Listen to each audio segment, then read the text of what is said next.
सभी का स्वागत है इस 15 डे वॉर की सीरीज में जिसमें हम लोग एसएससी जीडी के लिए सभी इंपॉर्टेंट जीएस टॉपिक्स को कवर करने वाले हैं। एग्जाम में सबसे अधिक रिपीट होने वाले क्वेश्चंस के बारे में कवर करेंगे और सब कुछ वही कवर होगा जो कि एग्जाम से रिलेटेड हो, एक भी चीज फालतू नहीं। आज हम लोग का सेकंड पार्ट है। आज हम लोग इंडियन पॉलिटी के 50 इंपॉर्टेंट क्वेश्चंस लेकर के आए हैं। उसी के साथ ही साथ हर क्वेश्चन को एक्सप्लेन करते हुए 3 से 4 आपको एक्स्ट्रा क्वेश्चंस दिए जाएंगे।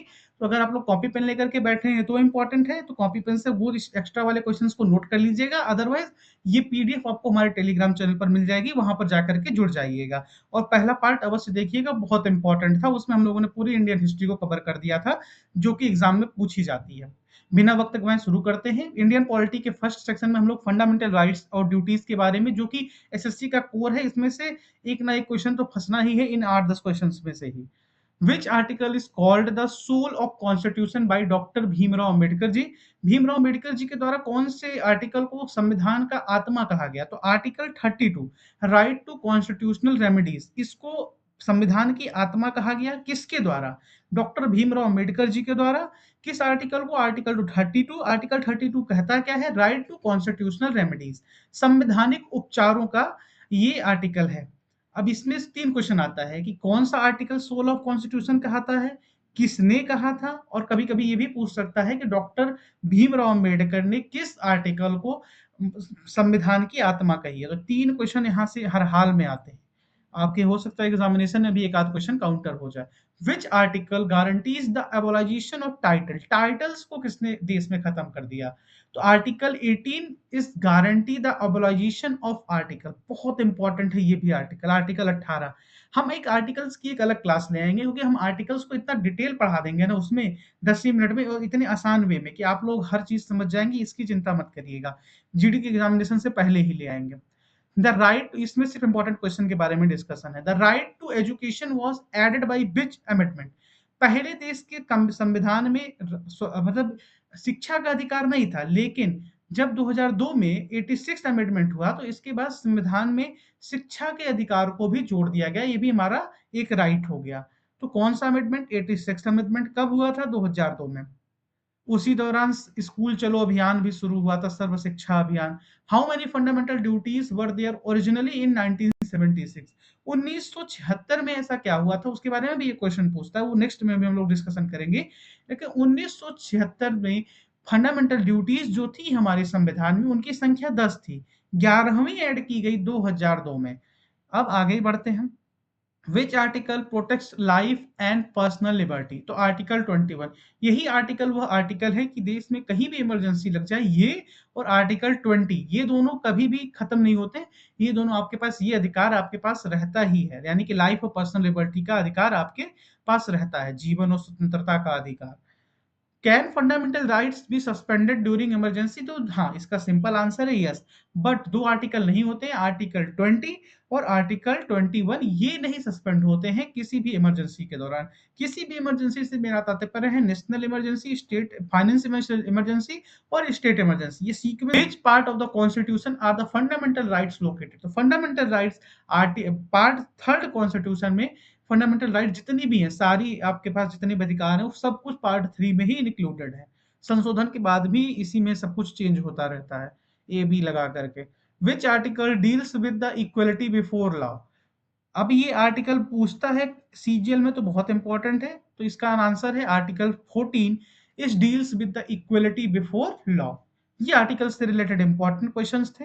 अब हम लोग नेक्स्ट सेगमेंट में बढ़ेंगे, जिसमें हम लोग प्रेसिडेंट, पार्लियामेंट, प्राइम मिनिस्टर, इनके बारे में कंप्लीट डिस्कशन करेंगे। Who is the formal head of executive in India? SSC के जो एमटीएस और जीडी लेवल के एग्जामिनेशन होते हैं, मोस्ट फेवरेट क्वेश्चन है। तो president is the formal head of the executive in India. President is the head of the army. ये भी क्वेश्चन पूछता है कि भारतीय सेनाओं का प्रमुख कौन है? तो वो भी प्रेसिडेंट ही है। नेशनल इमरजेंसी कौन डिक्लेयर कर सकता है? वो भी प्रेसिडेंट ही डिक्लेयर कर सकती है। कोई भी प्रकार की इमरजेंसी, नेशनल, फाइनेंस और स्टेट भी, अगर किसी राज्य में भी लगाना है तो भी प्रेसिडेंट ही करेंगे। What is the minimum age to become a member of Rajya Sabha? तो राज्यसभा का मेंबर बनने के लिए 30 साल की आपके पास न्यूनतम आयु होनी चाहिए। मैक्सिमम 25, वो आपका लोकसभा कितनी होनी चाहिए वो आप लोग बताइएगा। मैक्सिमम कितनी भी हो सकती है। अभी तो मैंने केसेस देखे हैं कि कोई महाराष्ट्र के बहुत बड़े पॉलिटिशियन है, मैं कोई कंट्रोवर्शियल स्टेटमेंट नहीं देना चाहता, वो 90 साल के हैं, वो अभी पार्लियामेंट में राज्यसभा में मनोनीत हुए हैं। तो राज्यसभा मुझे लगता है रिटायरमेंट हाउस हो चुका है। Who appoints the prime minister of India? तो the president appoints the prime minister of India. Bharat के प्रधानमंत्री की नियुक्ति कौन करता है? प्रेसिडेंट करता है। किस आर्टिकल के हिसाब से करता है? तो आर्टिकल 75 के अकॉर्डिंग। अब यहाँ पर क्वेश्चन काउंटर होता है कि कई बार बच्चे कंफ्यूज हो जाते हैं कि prime minister is directly elected by the peoples. No, this is not a right answer.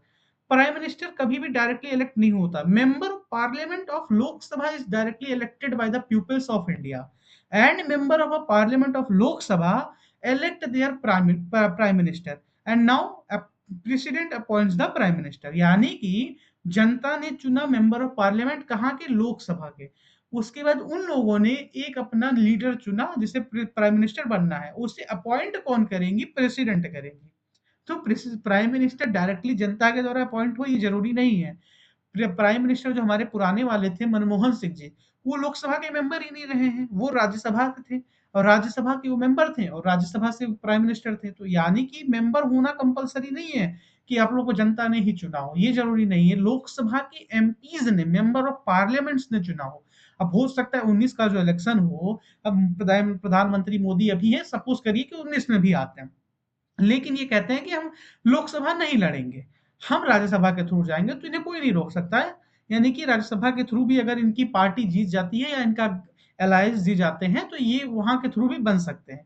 तो who appoints the prime minister of India? President appoints the prime minister of India under article 75। चुनता कौन है prime minister को? तो member of parliament in Lok Sabha. वहां पर राज्यसभा की भूमिका नहीं होती है, वहां के लोग, लोकसभा के लोग ही चुने जाते हैं। तो इसीलिए बोल दिया जाता है कि peoples of India elected the prime minister of India. But ये एक थ्योरेटिकली चीज है, लेकिन ये थ्योरेटिकली राइट चीज नहीं है। तो आगे बढ़ते हैं, question number 12। Which house of the parliament is known as the permanent house? तो Rajya Sabha is the permanent house. क्यों परमानेंट हाउस है? क्योंकि कभी ये डिसॉल्व नहीं हो सकती। तो राज्यसभा को परमानेंट हाउस भी बोलते हैं, अपर हाउस भी बोलते हैं, और इसका कार्यकाल भी 6 साल का होता है, बाकी सबका कार्यकाल 5 साल का होता है। Who presides over the joint sitting of parliament? Parliament की ज्वाइंट सिटिंग को कौन प्रिसाइड करता है? ज्वाइंट सिटिंग से मतलब है कि लोकसभा और राज्यसभा के संयुक्त बैठक को लोकसभा के स्पीकर ही प्रिसाइड करते हैं। इस समय के लोकसभा स्पीकर श्री ओम बिरला जी हैं। तो जब इनका ज्वाइंट सेशन होगा तो उसका अधिकार सिर्फ और सिर्फ लोकसभा के स्पीकर के पास है और किसी के पास नहीं है। What is the maximum gap allowed between two session of parliament? दो सेशन के बीच में कितना गैप होना चाहिए? हो सकता है मैक्सिमम 6 मंथ का। उससे ऊपर अगर कोई गैप है तो मान लिया, एज ए संविधान के अनुसार मान लिया जाएगा कि पार्लियामेंट डिसॉल्व हो चुकी है, या कोई ऐसा कंडीशन इमरजेंसी अगर लग गई है। इमरजेंसी भी 6 महीने के लिए लगती है, उसको एक्सटेंड किया जा सकता है 2 बार, लेकिन इमरजेंसी लगती भी 6 महीने के लिए है। उसके ऊपर की इमरजेंसी के लिए आपको दोबारा वही प्रोसेस को अपनाना पड़ता है। तो 6 महीने के अंदर मैक्सिमम आपके एक सेशन हो जाना चाहिए पार्लियामेंट का। Which article is related to the money bill? Most important article 110 is related to the money bill. How many members are nominated by the president of the India to the Rajya Sabha? President of the India के द्वारा 12 members को चुना जाता है राज्यसभा के लिए, जो कि डिफरेंट फील्ड्स के होते हैं, स्पोर्ट्स के होते हैं, साइंस के होते हैं, आर्ट के होते हैं, वो अपने बिजनेसमैन भी हो सकते हैं। अभी सुधा मूर्ति जी चुनी गई हैं, सचिन तेंदुलकर जी भी चुने गए थे, रेखा जी भी इसी के तहत चुनी गई थी। तो ये सब कुछ उसी के थ्रू चुने जाते हैं। जय बच्चन जी भी इसी के थ्रू हैं वहां पर राज्यसभा में। What is the tenure of vice president of India? Vice president का टेन्योर 5 साल होता है। इस समय वाइस प्रेसिडेंट कौन है आप लोग बताइए। तो अभी क्योंकि बहुत वो जब चेंज हुए थे तो बहुत इधर से उधर हुई थी, अब उनका नाम भी बहुत फेमस है, साउथ से आते हैं। इतना तो बता दिए, इतना बता दीजिए नाम आप लोग। Who is the first citizen of the India? तो president is the first citizen of India. President का तो नाम पता ही होगा आप लोगों को। इंपॉर्टेंट आर्टिकल्स एंड अमेंडमेंट्स, ये भी इंपॉर्टेंट सेशन रहने वाला है। इस सेक्शन से कुछ ना कुछ काउंटर होगा वहां पर। Which article deals with the election commission? Election commission से कौन सा आर्टिकल डील करता है? Article 324। Which amendment is known as the mini constitution? Mini constitution यानी कि कौन सा अमेंडमेंट को मतलब मिनी कॉन्स्टिट्यूशन कहा जाता है, छोटा सा संविधान कहा जाता है। ऐसा क्यों कहा जाता है? क्योंकि इसके बाद कई सारी चीजों को हटा दिया गया।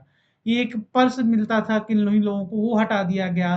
कई सारी चीजों को हटा करके कुछ चीजों को एड ऑन कर दिया गया। तो पूरी तरह से कॉन्स्टिट्यूशन को ही चेंज कर दिया गया था इस दौरान। तो कौन सा वो अमेंडमेंट था? 42nd amendment 1976। आगे बढ़ते हैं। The panchayati raj system was constitutionalised by which amendment? तो आर्टिकल अमेंडमेंट 73rd अमेंडमेंट था, जिसके द्वारा पंचायती राज सिस्टम, उससे पहले पंचायती राज सिस्टम संविधान के अनुसार नहीं था। उस 73rd अमेंडमेंट के बाद इसे इसका भी संवैधानिकरण कर दिया गया। याद रखिएगा, ये भी इंपॉर्टेंट क्वेश्चन बनता है। Which article deals with the amendment procedure? अब अमेंडमेंट तो होगा कॉन्स्टिट्यूशन में, लेकिन इसकी प्रोसेस क्या है, इसकी प्रोसीजर्स क्या है, इसको कौन डिफाइन करता है, इसको कौन डील करता है? आर्टिकल 368। आर्टिकल्स की मैं एक स्पेशल क्लास लाऊंगा, ये मेरे मनपसंद टॉपिक है। मैं उसमें पार्ट वाइज भी आपको समझा दूंगा इंपॉर्टेंट आर्टिकल भी, तो उसके लिए चैनल पर जुड़े रहिएगा। ऐसे जीडी के पहले ही ले आऊंगा, वही बिल आपको उसमें प्रेजेंटेशन के माध्यम से समझाऊंगा। और पार्ट आर्टिकल्स इंपॉर्टेंट सब कुछ रहेगा, मात्र 5-10 मिनट की वीडियो रहेगी, लंबी नहीं रहेगी वो। Which article provides for an attorney general of India? तो article 76 attorney general of India को प्रोवाइड करता है। यानी उसके हिसाब से देश में एक अटॉर्नी जनरल होना चाहिए। The official language of India are amendment mentioned in which schedule? 8th schedule में ऑफिशियल लैंग्वेजेस जितनी भी इंडिया में, वो सब उसमें ही मेंशन्ड है। अब 8th शेड्यूल क्या है, ये सब मैं एक क्लास लाऊंगा, उसमें बताऊंगा। तो इतना समझिए कि ऑफिशियल लैंग्वेजेस जो भी हैं वो मेंशन है 8th शेड्यूल ऑफ कॉन्स्टिट्यूशन में।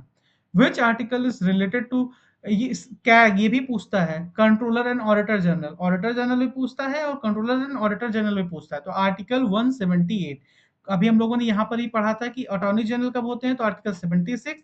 कंट्रोलर एंड ऑडिटर जनरल कौन सा है, तो article 148। Which article deals with the state emergency? President rule.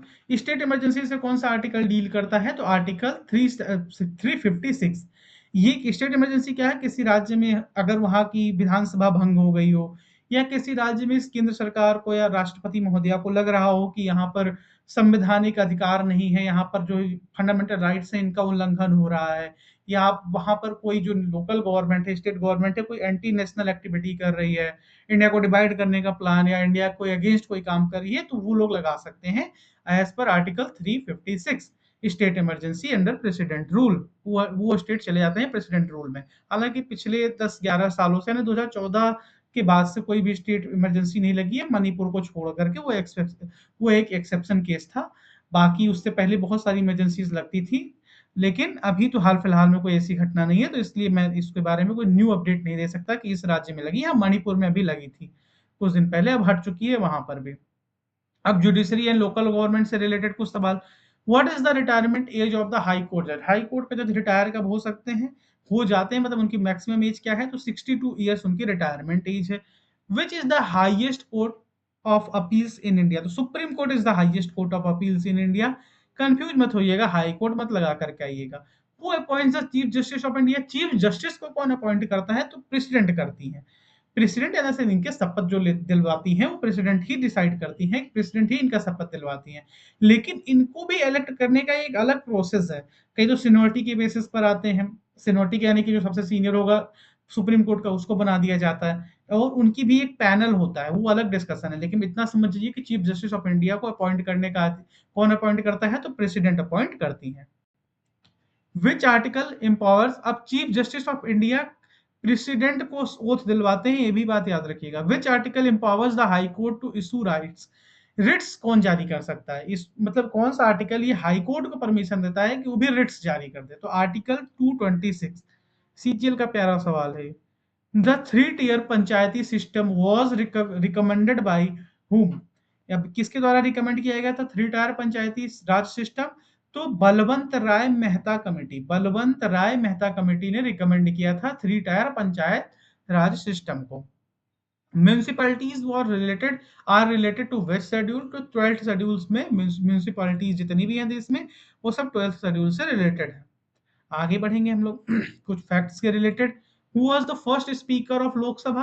तो जीबी मावलांकर जी जो थे वो फर्स्ट स्पीकर थे लोकसभा के। याद रखने वाला सवाल है, राष्ट्रपति प्रधानमंत्री ये तो पता ही होगा आप लोगों को। From which country did we borrow the directive principle? Directive principles को किस कंट्री से? ऐसे हमारा संविधान कहना नहीं चाहिए कि 3-4 साल, मतलब 2 साल लग गए, लेकिन कई चीजों को बाहर से ला करके बस कॉपी पेस्ट किया गया था। तो डायरेक्टिव प्रिंसिपल्स को कहां से लाया गया था, आयरलैंड से लाया गया था। आगे बढ़ते हैं। Who was the constitutional adviser to the constituent assembly जो थी उसके कॉन्स्टिट्यूशनल एडवाइजर कौन थे? तो बी एन राव। कौन? B N Rau was the constituent assembly के constitutional adviser. Which article promotes international peace and security? तो article 51 promotes international peace and security. What is the quorum required to hold a meeting of the Lok Sabha? अब देखिए ये बहुत important सवाल बनता है कि कोरम क्या है। तो कोरम बेसिकली क्या होता है कि अगर सपोज करिए आपके लोकसभा में 100 एमपी हैं, मतलब टोटल 543 होते हैं, प्लस 2 इलेक्टेड होते हैं, वो सब अलग चीजें। लेकिन अब सपोज किसी की डेथ हो गई है या कहीं पर इलेक्शन नहीं हुआ है, तो कुछ नहीं हुआ है, लेकिन अगर आपको मीटिंग करानी है, सपोज करिए मतलब टोटल इस समय 500 एमपी मान लेते हैं, 500 एमपीज हैं यहाँ पर लोकसभा में। अब अगर आपको मीटिंग करानी है कोई मतलब वहां पर लोकसभा में, तो टोटल 1/10 यानी कि 50 एमपीज का लोकसभा में प्रेजेंट रहना आवश्यक है। तो कोरम उसी को बोलते हैं कि 1/10 of the total membership. Lok Sabha की जितनी मेंबरशिप है उसका 1/10 जब रहेगा तभी कोई मीटिंग लोकसभा में होगी। सपोज 250 लोग हैं तो उसका 1/10 25 लोग लोकसभा में प्रेजेंट रहने चाहिए। अपोजिशन और मेन स्ट्रीम जो आपका गवर्नमेंट है उन दोनों के एमपीज को मिला करके, तो कोरम वही होता है कि कुल कैपेसिटी का 1/10 प्रेजेंट रहेगा तभी मीटिंग होगी लोकसभा में, उसी को कोरम कहते हैं। The concept of single citizenship in India is taken from. Bharat में एकल नागरिकता के कानून, एकल नागरिकता कहां से लिया गया कॉन्सेप्ट? तो यूनाइटेड किंगडम ब्रिटेन से लिया गया है।